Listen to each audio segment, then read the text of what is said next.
오늘 본문은 기도에 대한 예수님의 가르침입니다. 이 말씀을 통해 무엇이 올바른 기도인지 또 무엇이 신앙적인 기도인지를 우리는 알 수 있습니다. 예수님은 우리를 구원하기 위해서 오신 대속의 그리스도이지만 동시에 올바른 신앙의 모범을 가르쳐 주시기 위해 오신 랍비이기도 하십니다. 예수님의 인격과 사역과 가르침을 통해 우리는 무엇이 바른 신앙인지를 알 수 있습니다. 오늘은 예수님의 기도에 대한 신앙적 교훈을 세 가지로 살펴보고자 합니다. 예수님의 기도에 대한 교훈 첫 번째는 하나님의 영광을 위해 먼저 기도하라는 것입니다. 2절에서 4절은 주님이 제자들에게 가르쳐 주신 우리가 너무나도 잘 알고 있는 주기도문입니다. 이 기도를 가르쳐 주시면서 예수님은 2절에서 무엇보다도 먼저 이름이 거룩히 여김을 받으시오며 나라가 임하시오며 라고 기도하라 하셨습니다. 예수님이 말씀하신 이 나라는 영토와 국경이 있는 가시적인 나라를 말하는 것이 아니라 비가시적이지만 분명히 역사하는 하나님의 통치와 다스림을 의미하는 것입니다. 즉 하나님의 통치를 위해 하나님의 영광을 위해서 우리가 먼저 기도하라는 것입니다. 기도는 나의 뜻을 실현시키는 수단이 아닙니다. 기도는 하나님의 뜻이 이루어지게 하는 것이고 그래서 하나님의 다스림이 이 땅에 이루어지게 하는 것입니다. 만약 기도가 나의 뜻을 실현시키는 수단일 뿐이라면 그것은 자판기에 지폐를 넣는 것과 다를 바가 없습니다. 기도를 바르게 하려면 먼저 하나님이 누구이신지 또 우리는 누구인지를 바르게 알아야 합니다. 하나님은 우리의 뜻을 이루기 위한 수단이 아닙니다. 하나님은 천지를 창조하시고 지금도 만물을 다스리시는 만유의 주인이십니다. 그리고 우리는 그 주인을 따르는 종들일 뿐입니다. 그렇다면 주인의 뜻을 분별하고 주인이 하고자 하는 그 일들을 이루기 위해서 노력하는 것이 종으로서의 올바른 또한 마땅한 태도입니다. 기도는 주인의 뜻을 이루기 위한 종의 노력인 것입니다. 만약에 우리가 하나님의 영광을 위해 기도한다면 나의 필요를 위해서 기도하면 안 되는 것인가? 당연히 기도해야 됩니다. 예수님은 3절 말씀에서 날마다 일용할 양식을 위해서 기도하라 말씀하셨습니다. 인간은 유한하고 연약한 존재이기에 하나님의 도우심과 공급하심을 필요로 합니다. 일용할 양식이 필요하고 안전한 거처가 필요하고 또 물질이 필요하고 고난과 어려움을 이겨낼 지혜와 능력이 필요합니다. 그렇기에 우리의 모든 필요를 위해서 하나님께 기도해야 합니다. 그러나 우리의 필요를 위해 기도한다 하더라도 그 목적은 나를 위해서 또 나의 영광을 위해서가 아니라 하나님의 영광을 위한 것이어야 합니다. 너희가 먹든지 마시든지 무엇을 하든지 다 하나님의 영광을 위하여 하라. 우리 삶의 모든 필요들은 하나님의 영광을 위한 수단이 되어야지 그 자체가 목적이 되면 안 됩니다. 하나님의 영광을 위해 먼저 기도하라. 그것이 예수님이 가르쳐 주신 첫 번째 기도의 교훈입니다. 예수님의 기도에 대한 교훈 두 번째는 간절히 기도하라는 것입니다. 5절에서 8절은 떡 세 덩이를 간청하는 친구의 이야기인데 우리는 예수님이 말씀하신 이 비유의 이야기를 통해서 하나님의 신실하심과 자비하심을 엿보게 됩니다. 이 비유를 다시 한번 잘 읽어보시면 이 비유의 요지가 한밤중에 찾아온 이웃의 요청을, 벗의 요청을 누군가 거절했다 하는 것이 아니라 한밤중에 찾아온 벗의 요청이라 하더라도 그것을 거절할 리는 아무도 없다는 것입니다.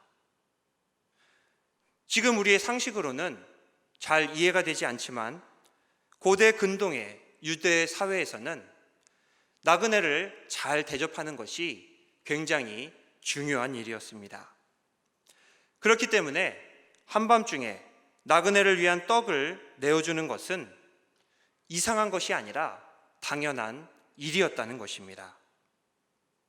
잠든 이웃도 나그네를 위해서 그 벗에게 떡을 요청하고 그 요청에 응답하는데 하물며 졸지도 주무시지도 않으시는 만유를 소유하신 하나님께서 얼마나 더 기도에 응답하시겠냐는 것이죠. 이 비유에 나타난 이웃의 호의는 하나님의 신실하심과 자비하심을 의미합니다. 그리고 이러한 하나님의 성품은 우리가 하나님께 간청하여 기도할 수 있는 근거가 된다라는 것입니다. 8절 말씀을 보시면 비록 벗됨으로 인하여서는 일어나서 주지 아니할지라도 그 간청함을 인하여 일어나 그 요구대로 주리라. 그럴 일은 없겠지만 혹여라도 정말 만약이라도 하나님께서 자비하지도 않으시고 신실하지도 않으시다 하더라도 그 사람이 그렇게 간청해서 기도하는데 그 간청하는 기도에 왜 하나님께서 응답하지 않으시겠냐는 것이죠. 하나님은 어떤 마음으로든 어떤 방식으로든 하나님께 간구하며 기도하는 그 기도에 응답하신다는 것입니다. 여기 간청함이라는 말이 나오는데 헬라어로 끈질김, 뻔뻔함, 집요함을 의미합니다. 결국 이 간청하는 기도의 핵심은 간절한 기도입니다. 간절한 기도는 집중하는 기도를 말합니다. 마치 돋보기로 빛을 한 점으로 모으듯이 우리의 마음과 생각을 한 점으로 모아서 하나님께 간절하게 기도하는 것, 그것이 예수님이 말씀하신 간청하는 기도인 것입니다. 그런 면에서 예수님께서 지금 우리에게 가르쳐주고 계신 이 기도는 이방인이라든지 바리새인의 기도와는 다른 것입니다. 복음서의 말씀을 보면 이 이방인들은 중언, 부언 기도하였다라고 이야기하고 또 바리새인들은 회당과 큰 거리 어귀에서 손을 들고 기도하였다라고 기록하고 있습니다. 하나님께 집중하지 않았고 다른 것에 관심을 기울였다라는 것입니다. 이런 기도는 참으로 무의미합니다. 우리의 기도는 단순 명료해야 됩니다. 우리의 기도는 집중력이 있고 응집력이 있어야 합니다. 2차 세계대전 당시 독일군에게 패전을 거듭한 영국군 33만 5천 명은 덩케르크라는 프랑스 해변에서 포위를 당하게 됩니다. 만약 이 군대가 항복하거나 전멸을 하게 된다면 영국도 독일에 항복할 수밖에 없는 그런 상황이었기에 당시 수상이었던 윈스턴 처칠은 의회에서 많은 비난을 받습니다. 그때 윈스턴 처칠은 조용히 눈을 감습니다. 그리고 눈을 감은 처칠에게 국회의장이 소리칩니다. 지금 당신 때문에 이렇게 되었는데 지금 졸고 있을 때입니까? 당신은 어찌 그리 무책임이 하단 말입니까? 처칠이 대답합니다. 저는 졸고 있는 것이 아니라 나라를 위해 하나님께 기도하고 있습니다. 그 소리를 듣고 숙연해진 의원들은 모두 논쟁과 비난을 멈추고 함께 하나님께 기도하기 시작했습니다. 이 소식이 모든 국민들에게 들려지고 한 마음으로 함께 기도하기 시작합니다. 이 기도 이후에 큰 폭우가 내렸고 덩케르크로 진격하던 독일의 전차가 진창 때문에 더 이상 진격할 수 없게 되었습니다. 짙은 안개와 폭우로 인해서 독일군의 폭격기들도 더 이상 비행을 할 수 없게 되었습니다. 그리고 그 틈을 타서 영국군 33만 5천 명은 무사히 영국 본토로 귀환할 수 있었습니다. 우리가 하나님께 집중하며 기도할 때에, 또 한마음으로 간절히 기도할 때에 하나님이 일하시고 역사하십니다. 오랜 시간을 우리가 하나님께 기도하는 것도 중요하지만 얼마나 집중해서 기도하는지가 더 중요하다는 것입니다. 간절하게 기도하라. 이것이 예수님께서 가르쳐 주신 두 번째 교훈입니다. 예수님의 기도에 대한 교훈 세 번째는 성령을 구하며 기도하라는 것입니다. 9절에서 13절 말씀은 마태복음 7장의 병행 구절과 대부분 같거나 비슷한 말씀입니다. 하나 다른 것이 있다면 성령에 대한 예수님의 약속입니다. 마태복음은 13절 말씀 보시면 너희가 악할지라도 좋은 것을 자식에게 줄 줄 알거든 하물며 너희 하늘 아버지께서 구하는 자에게 좋은 것을 주시지 않겠느냐. 좋은 것에 대해서 약속하셨는데 누가복음에서는 성령을 주시지 않겠느냐라고 이야기합니다. 이것은 마태복음과의 차별점이며 또 누가복음의 강조점이기도 합니다. 좋은 것을 주시지 않겠느냐는 이 마태복음의 말씀을 보면서 물질적인 축복이나 세상적인 성공을 기대했다면 오늘 우리가 읽은 누가복음의 말씀은 참으로 실망스러운 말씀일 수밖에 없습니다. 그러나 우리가 기억해야 되는 중요한 사실 한 가지는 성령님은 하나님이 주시는 가장 좋은 선물이라는 것입니다. 유대인의 교훈서인 탈무드는 아이에게 고기를 주지 말고 고기 잡는 방법을 가르쳐 주라라고 이야기합니다. 이소부화는 황금알을 낳는 거위가 황금알보다 더 중요하다고 이야기하고 있습니다. 그것이 더 근원적인 능력이기 때문입니다. 마찬가지로 예수님은 세상의 부귀영화가 아니라 성령을 구하고 받으라고 우리에게 말씀하십니다. 성령을 받는 것이 가장 근원적인 축복이기 때문입니다. 성령님은 말씀을 깨닫는 지혜와 분별력을 우리에게 주십니다. 깨달은 말씀을 삶 속에서 실천할 수 있는 힘과 능력을 또 의지를 우리에게 주십니다. 그래서 우리의 삶 속에 순종의 열매, 성령의 열매, 구원의 열매를 맺으면서 살아가게 하십니다. 결국 사람들에게 인정받을 뿐만 아니라 하나님께 의롭다 하심을 받아 결국 구원에 이르게 하십니다. 성령님이 바로 키 플레이어인 것입니다. 우리는 성령의 임재를 구하며 기도해야 합니다.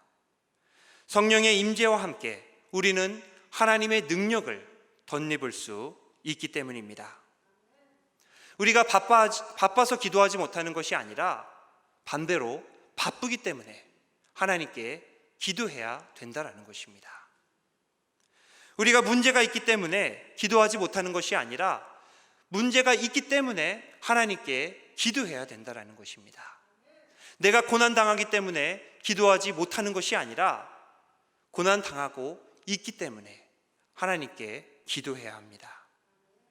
기도할 때에 우리는 성령의 임재를 통해 하나님의 능력을 덧입을 수 있기 때문입니다. 성령을 구하면서 기도하라. 그것이 예수님이 가르쳐 주신 세 번째 기도의 교훈입니다. 말씀을 맺습니다. 기도는 가장 위대한 사역입니다. 기도는 가만히 앉아서 시간 낭비하는 것이 아니라 세상을 움직이고 변화시키는 가장 힘 있는 사역입니다. 예수님은 하나님의 아들이심에도 늘 기도하셨습니다. 하나님의 뜻을 분별하여 하나님의 영광을 위해 기도하셨습니다. 땀방울이 핏방울이 될 때까지 하나님 앞에 간절한 마음으로 기도하셨습니다. 성령님의 임재 가운데에서 하나님의 능력을 덧입으시며 기도하셨습니다.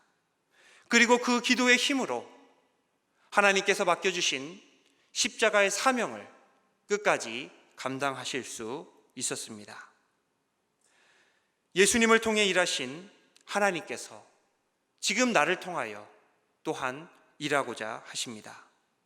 그 하나님의 뜻과 목적을 기도로 이루어 가시는 모두가 되시기를 간절히 축원합니다. 함께 기도드립니다. 사랑이 많으신 아버지 하나님, 주님께 간절히 기도하는 기도의 사람들이 되게 하여 주시옵소서. 잘못 기도하였다면 예수 그리스도의 기도의 모범을 마음 가운데 기억하며 바른 기도의 사람으로 주님께 나아가게 하옵소서. 우리의 기도를 주님께서 들으시고 가장 좋으신 방법대로 응답하여 주시옵소서. 예수님의 이름으로 기도하옵나이다. 아멘.